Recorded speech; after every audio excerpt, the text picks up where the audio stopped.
Come on, Nolan, how did you figure it out? Ollie inquires as he, Moses, and I duck behind the supply tent.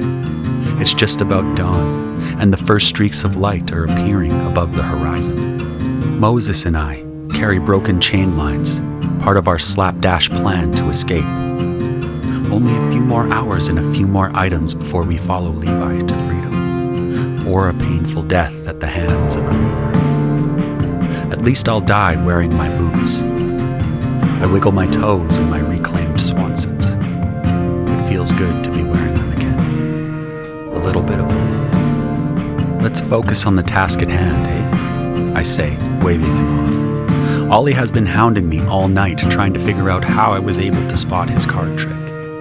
The truth is, I'm not sure how to explain it, and even if I could, I'm not sure how he'd react. I can't get Levi's words out of my head. Fight with me, and you will fear no man. I will teach you to use your gifts to find your family. It feels so wrong thinking of myself the way Levi said, of having Atli's grace in me. It's a betrayal of Senecan values. My people haven't prayed to Atli in several hundred years. To us, he is a false prophet, a distraction from the true harmony of the seasons. We pray to Father Winter when it snows and Mother Spring when the blooms come. When it is warm, we rejoice with Sister Summer, and when the harvest comes, we thank Brother Autumn. That is our way. But how does any of that explain what I saw after I blacked out with the Senecan's hands around my throat? The red sky, the eyes, the pain I felt in my body as if it had been stitched together like a quilt. Levi believes that he and his kind have been saved by Atli, that they are chosen to serve his will and saved from some sort of eternal purgatory. The Calicans call them holy warriors. Can I really be the same as them? Did I really die and come back? Changed? Another thought closes in on me. If I can do what the Reavers can, if I can master what abilities Levi seems to think I've been gifted with, then I can use them to find Sarah and Emily like he said. Hope flutters in my breast. Conscript inventory is over there, Ollie says as he points toward a cluster of worn, once white tents whose main purpose seemed to be to cover stacks of brown crates. A handful of Calican soldiers rim the tent's perimeter, smoking and finding ways to pass the time. The monotony of the siege is found in the bags developing under their eyes and in their increasingly wistful tales of hometowns and fair maids waiting for them in some far-flung corner of the Republic of Calico. One of them catches sight of us, and the relaxed posture of the group immediately stiffens. But it's not Ollie who leads our retinue like some vaunted official that their eyes flock to. Rather, it's Moses. Since joining Group 13, I've observed that the man has this effect on everyone who crosses his path. He revels in the reaction. "We seek an exchange," the big man booms as he tosses the chains we carry at the feet of the Calicans. He doesn't warn me, of course, which means that the moment the chains crash to the ground, they jerk me forward with them. Ollie clears his throat. "What my friend here means to say is that Guard Lieutenant Hoods requests that we exchange these busted shackles for new ones. 7 are needed," he says. The Calicans can't pull their eyes from Moses, and I wonder if they heard anything Ollie said. Part of the reason Levi suggested we bring Moses was to lend credibility to the ruse. Any soldier who has fought on the front lines and seen the conscript group knows of Moses and his connection to Group 13. Why wouldn't Lieutenant Hoods send his most trusted conscript group for such an important exchange? "I'm not giving you anything without some type of proof of your claims, conscript," the lead soldier, a dusky mustachioed corporal, says. He spits on the ground like that settles it. Levi had anticipated this, of course, so when Ollie pulls out a letter and hands it to him, the corporal grunts in annoyance and snatches it away. It's so strange that seemingly insignificant moments such as these can decide one's fate. If they find out the work order is Warwick's forgery, we will be dead in moments. But if I'm a reaver like Levi says, can I even die? Isn't that what a reaver is? Someone who has mastered death? I don't suppose I want to find out. The spitting soldier lets out a groan. "Hoods," laments the soldier. "That sister fuck." He turns to one of the men behind him who is still stealing glances at Moses. "He used to be like us once, you know, one of the regular men.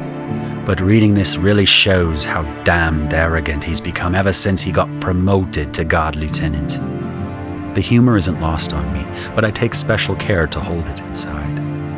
Warwick, who always has to have the last word, couldn't help but put a bit of himself into the forgery, it seems. Moses lets out a booming laugh that's so obnoxious we draw glances from nearby soldiers. Both Ollie and I look to each other, terrified. But to our surprise, the Calicans find it humorous and laugh along with Moses. "Frank! Dalvani!" The lead soldier stands up from the crate he was perched on. "Go fetch 7 new shackle lines and bring them to the Group 13 tent." "We will carry the chains, my friends. There's no need for you to be bothered with this," offers Moses as he wipes away tears of laughter. To my surprise, the Calicans seem almost grateful. Private Mustache leads us to a set of crates within the tent and tells us the conscript chains can be found within. He looks around, trying to find something to pry the box open with, but is startled by the sound of Moses ripping up planks with his bare hands.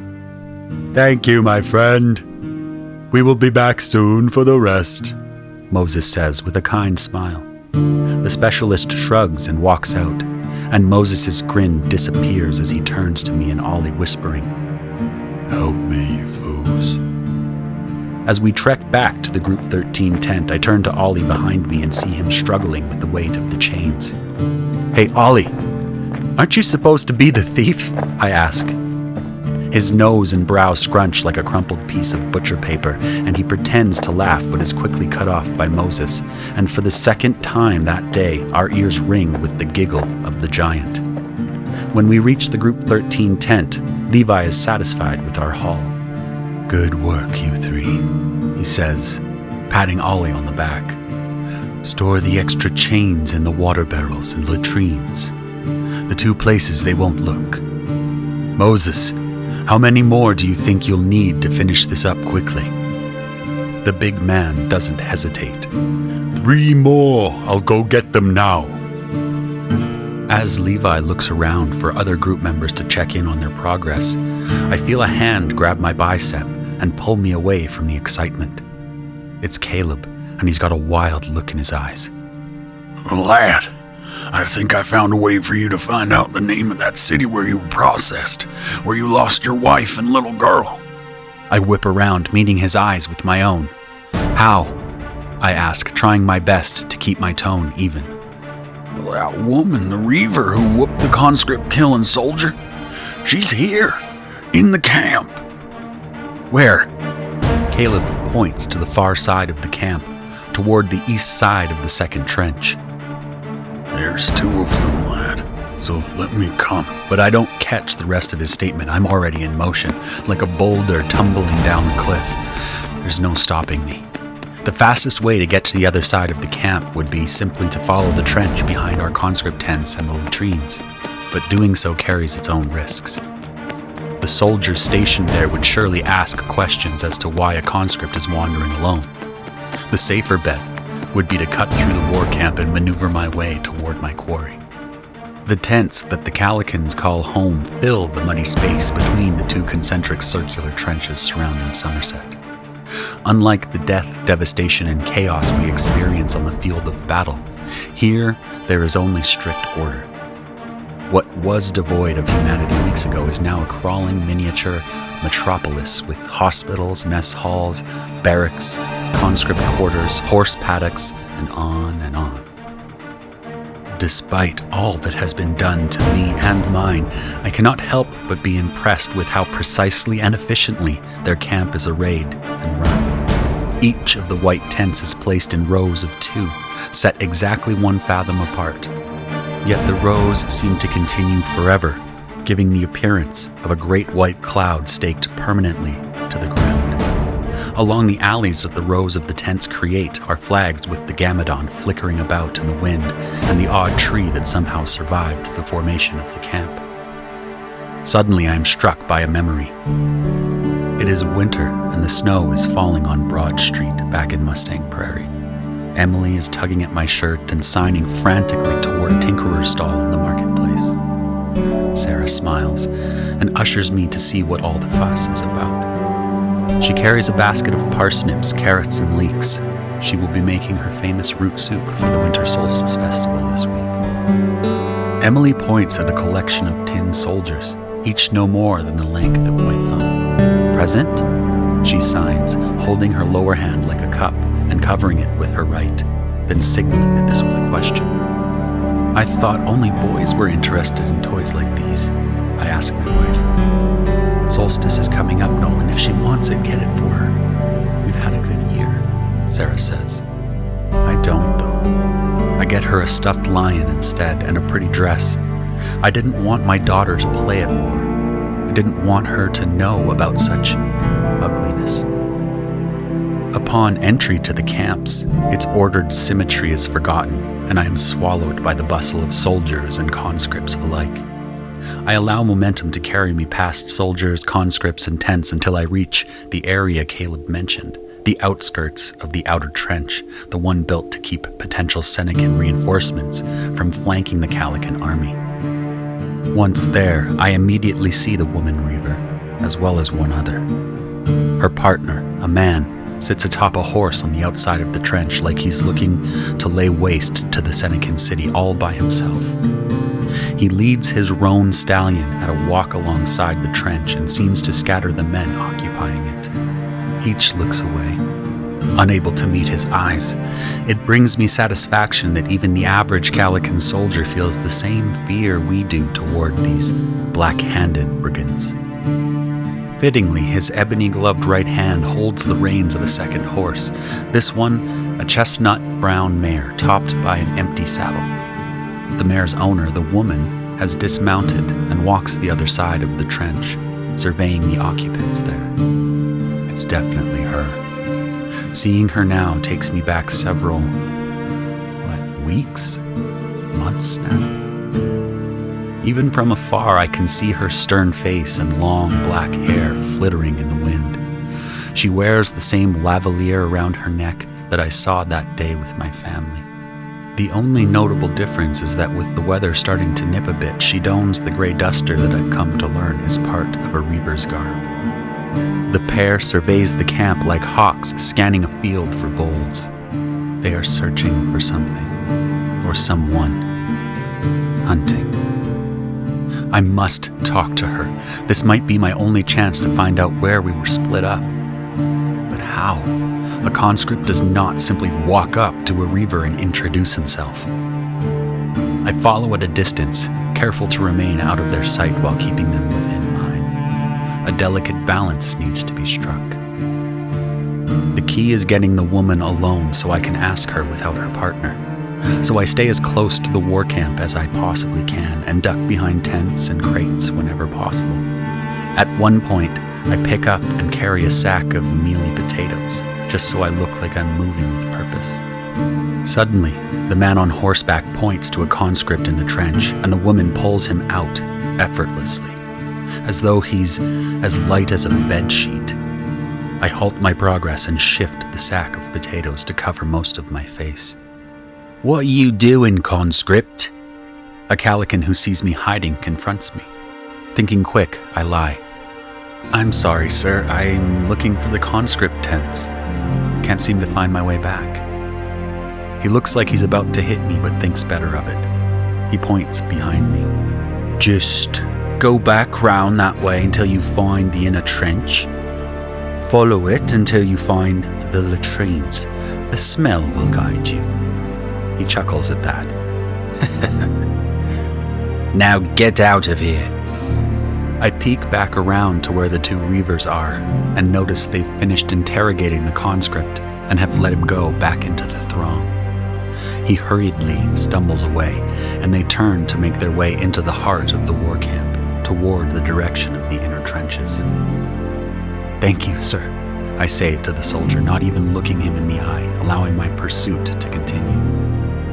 When I find the Reavers again, they're near the tents in the camp closest to the conscript quarters. The camp is not exactly in the conscript quarters, but close enough to alarm me. What's interesting is the man has decided to remain saddled while the woman remains unsaddled. The pair have clearly worked together before, and they search from different vantage points. All I can see is the back of her head. She's a brunette, like my wife, and wears her hair up high so that the sway of her brown locks matches that of her mare's tail.